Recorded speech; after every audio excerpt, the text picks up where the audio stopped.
Well,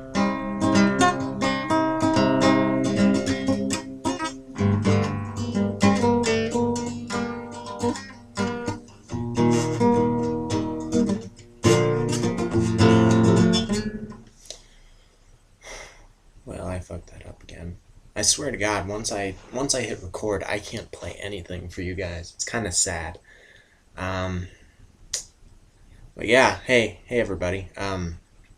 I know I haven't been posting a lot of videos lately, and I've been pretty busy with work and school. Work's been picking up quite a bit, and I'm getting a little teensy bit more homework to do, which is alright-ish, I guess. It could be worse. At least it's something I like to do. But I thought I'd just give you guys a quick update, a quick lesson here. I have nothing better to do. And also, this song kind of, well, it didn't really pique my interest because he suggested it, but I decided to teach it because of Wise Man 1994 on the forums. If you're watching this is all because of you, because you were playing it on that Skype call once, or you were trying to, and we were all singing it, and it was really odd, but I had a feeling we could make it a hit. Anyway, so now I'm going to teach you guys what was supposed to be Kickapoo at the beginning of this video, but it didn't work very well. I don't know why, I just can't play as soon as I start recording. And I guess I really haven't played much in the last few months, so sorry if I sound like shit, but I just haven't had the time to practice. But let's get up in here and get you guys learning. So, let's see. The song starts out on a D minor chord. Pretty simple. There we go. No, there we go.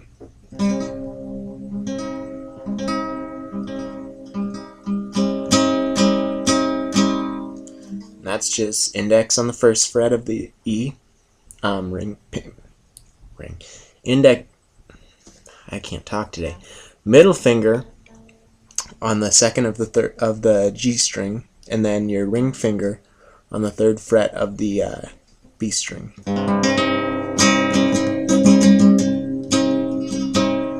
Now before I'm going to teach you any of the, I'm just going to teach you the chord structure of this first little part where he goes into the long ass fucking time ago in a town called Kickapoo. Then when we go into there lived a humble family, A minor. A minor is your index on the first of the B, ring finger on the second of the G, and your middle finger on the second of the D. That's an A minor. So far we've got D minor,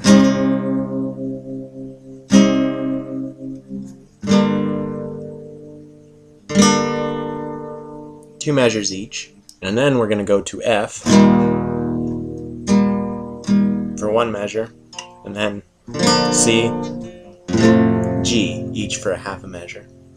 That F, if you don't know, usually like an F chord, people like to bar the bottom two strings.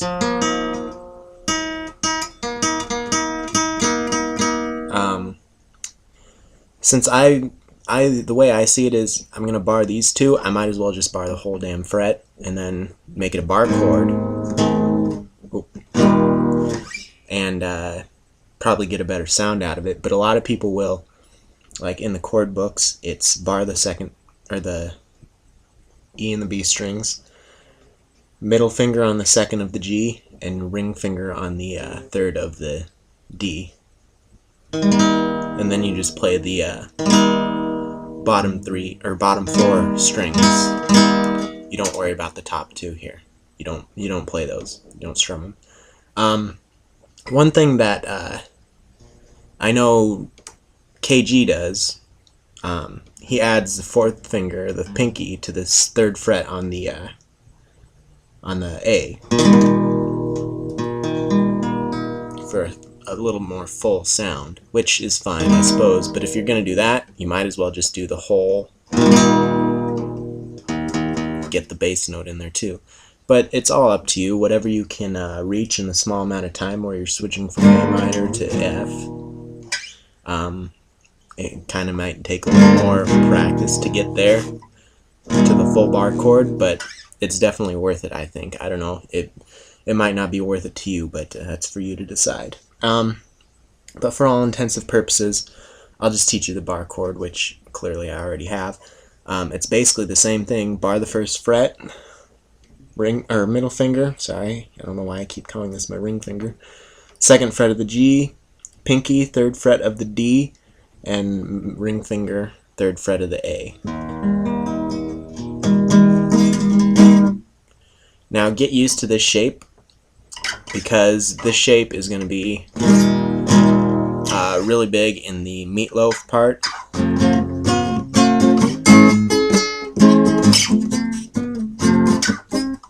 And there's a couple other parts here. No, actually the meatloaf part is down here.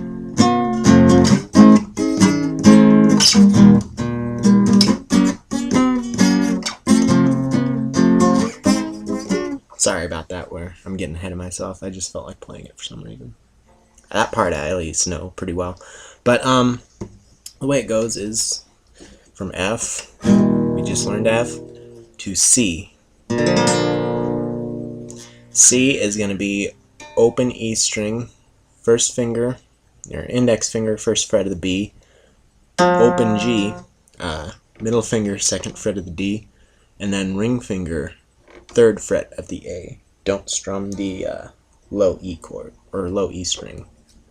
That's your C chord.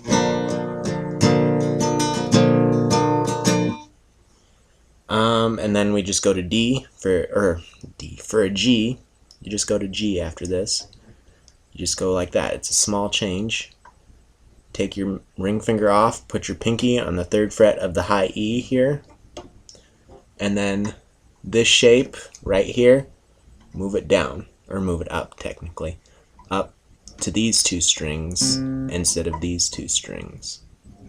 So in the end, we're going to have third fret of the E, open, open, open, second fret with whichever finger you want. Some people do it like this, some people do it like this, some people do it. There's a lot of ways to do a G chord. It's one of the most, I don't know, I just see the most variations of G than anything else. Maybe D is rival to that, but from what I've seen, G is a pretty commonly used, and there's a lot of different variations you can use. But for a quick change, I just go to this one, which is third fret, open, open, open, second, and then third on the low E, second on the A, third on the low E. And that's basically your whole first verse. So let's go over that again. That's just going to be the D chord, A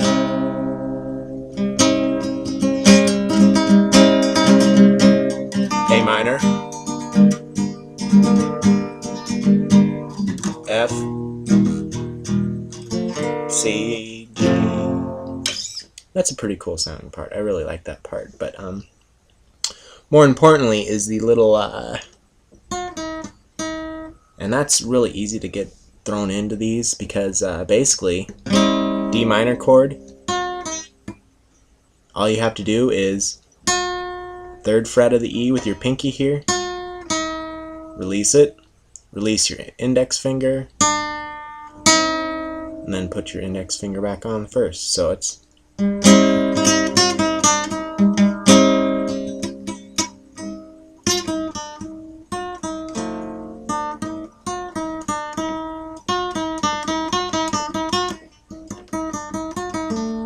and that's all there is to that one. And it's pretty simple. You just got to get the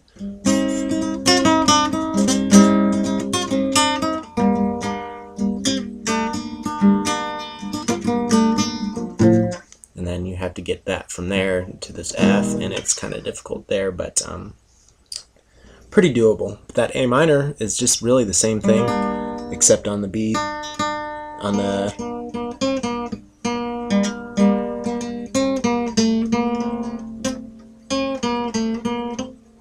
the B string.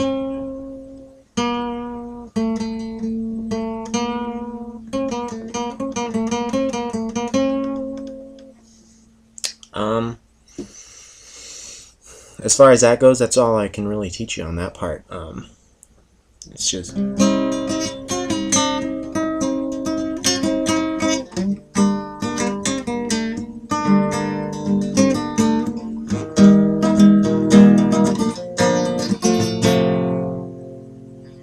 then you repeat. That was basically just the intro, but then you repeat that for the verses too. So, other than that, I think that about does it for all the verse parts of it. And then we get into this tasty jam that young JB writes, and all the planets did align.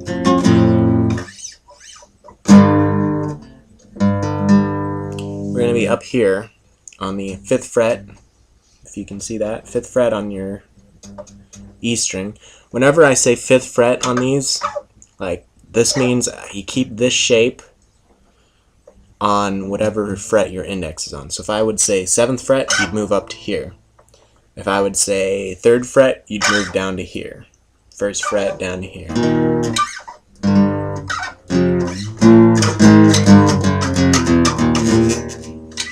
Basically, you should already know power chord general ideas if you've watched my videos before, but just to kind of clear things up, that's the kind of words I'm going to be using. I'm going to be saying 1st fret power chord, 3rd fret power chord, and on this first one, all you do is this power chord. When we get like if let's say it's a 5th fret power chord here, index on the 5th fret of the low E, ring finger on the 7th fret of the A, and then pinky on the 7th of the D, and that's a power chord. But basically, it's just the way I'm going to be reading these out for you, and eventually, when we get to the meatloaf part, we're going to be making that a full bar chord instead of just the lower half of it and power chord. It's just going to be the whole.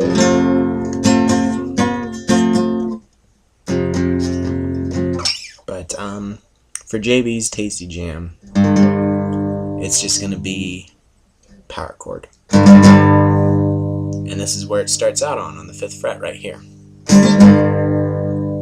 Oh, the dragon's balls blaze. And then we're just going to slide up to the 8th fret. And then we're going to slide down to the 3rd fret. Then we're going to slide up to the 6th fret.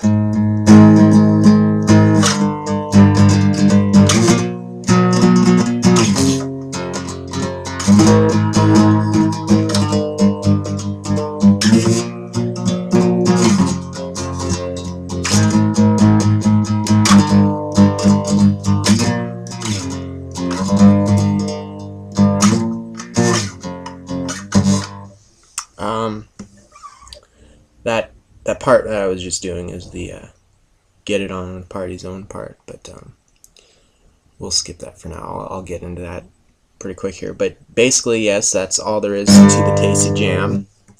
Is 5th fret power chord, 8th fret power chord, 3rd fret power chord, 6th fret power chord. Oh, the dragon's balls blazing as I stepped into his cave. As nice as fucking cockles, long and shiny blade. So I will fight the dragon.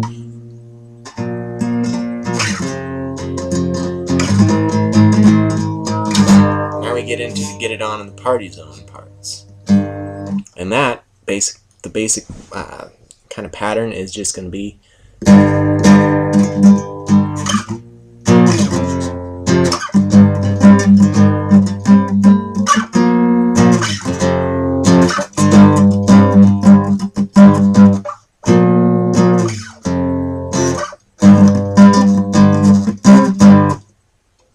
And if you can see what I'm doing here, I'm not sure how well you can see it, but I'm switching these two fingers, my ring and my pinky finger, leaving the index where it is. And if you want to, you can even bar it onto the A string, so you get that kind of a noise when you release these two. But this is kind of a recurring theme in Tenacious D, and actually quite a few other songs, like with Meatloaf stuff. You see this sometimes, but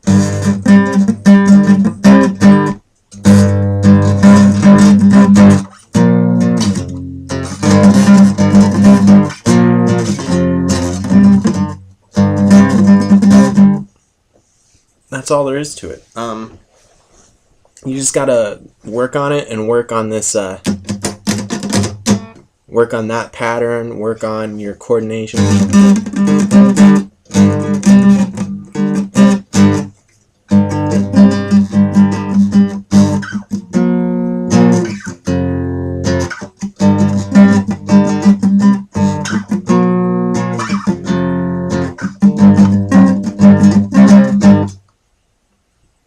That's JB's Tasty Jam, and it's a pretty cool song once you get it all done, and if you can learn to sing with it too, that would be a pretty cool effect, I think. But singing while playing this is kind of tricky most of the time. But now we're gonna get into the part where JB's dad comes in, beats him, and gets all angry about his Tasty Jam that he wrote. I just realized my guitar's a different color along the neck here. That's kind of cool. But basically, the cool part about this is it's the same thing, one whole step down, and then the full bar chord.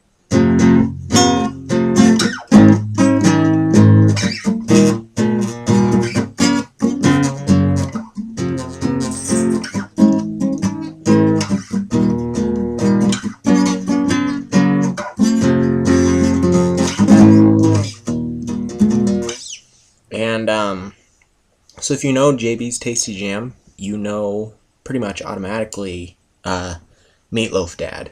I mean, it's the same exact thing, just two frets down, a whole step down. And this that little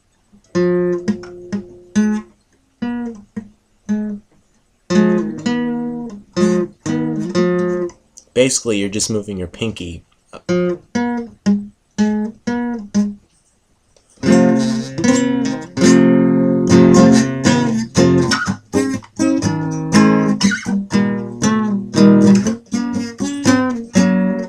All I'm doing is moving my pinky up to the G string here.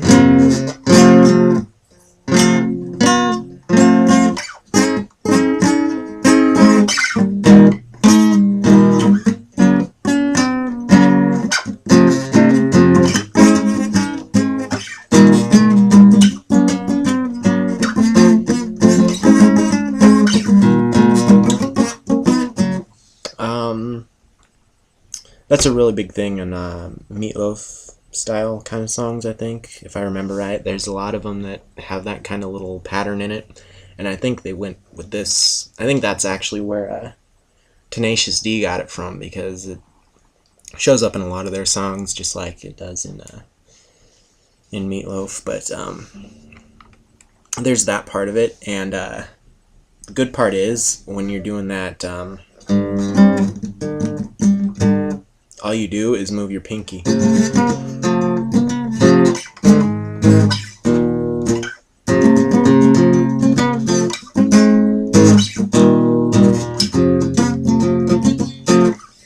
That's you better shut your mouth, better watch your tone kind of thing.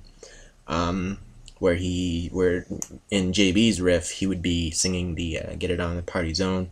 It's Meatloaf's Shut Your Mouth, Watch Your Tone, Ground for a Week, No Telephone. Let me hear you cry, don't let me hear you moan. But that is basically the rest of the song. It's kind of the same thing when he prays to Dio, except you can just you don't really need to finger pick, but it would work too. I just kind of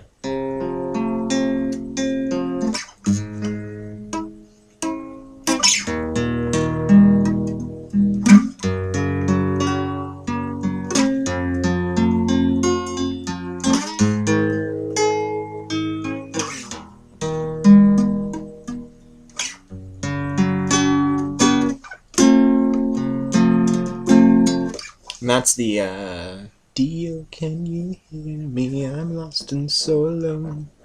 And that part, really, I just kind of fake something, and usually it sounds good. I mean, if you've seen my video on finger picking, basically the whole premise of that video is play something. It doesn't matter what, just play it and it'll sound fine if you just kind of practice it a little bit.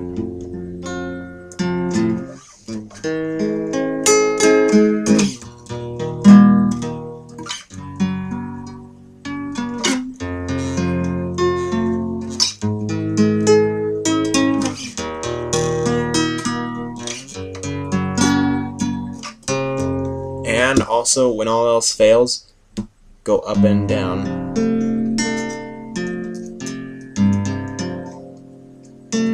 Basically, that's what I did as I started.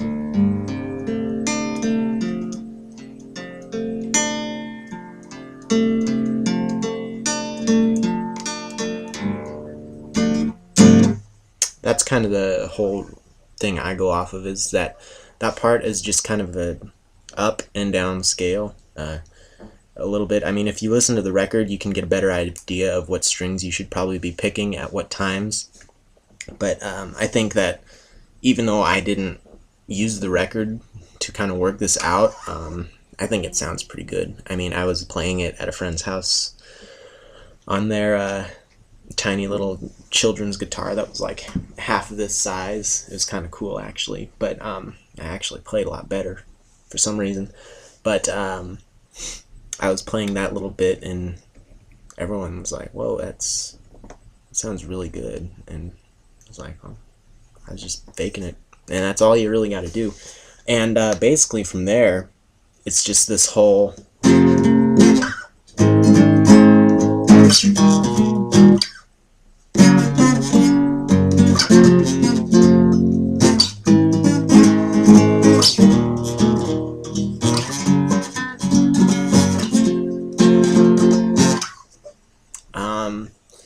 And that's kind of the whole rest of the song, actually, if you think about it. I mean, there's a bit of a difference in rhythm with your strumming, but it's basically the same thing. I mean, you can play that riff the whole way through the rest of the song, and it'll sound fine. I mean, it may not be 100% accurate, but it'll sound pretty great, I think. So this is going to be kind of a long video, but as always, if you like my videos, go ahead and comment, subscribe, do something, or just watching them is fine. I mean, I need all the views I can get. We did actually, I think we broke 2,000 views sometime in my absence of videos. So I want to say thanks to everybody. It's really exceeding any expectations I had for it. I really only expected like maybe 5-10 views a piece on my videos, maybe get like 100-200 views. But I'm really surprised and really pleased to see how it came out, and I'm glad you guys are watching and supporting.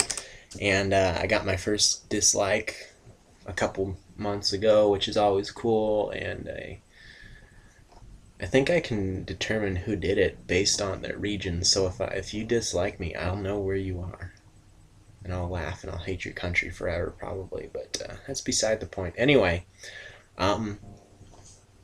yeah, that's about all I got to say. Enjoy the rest of your day, and hopefully you can learn Tenacious D.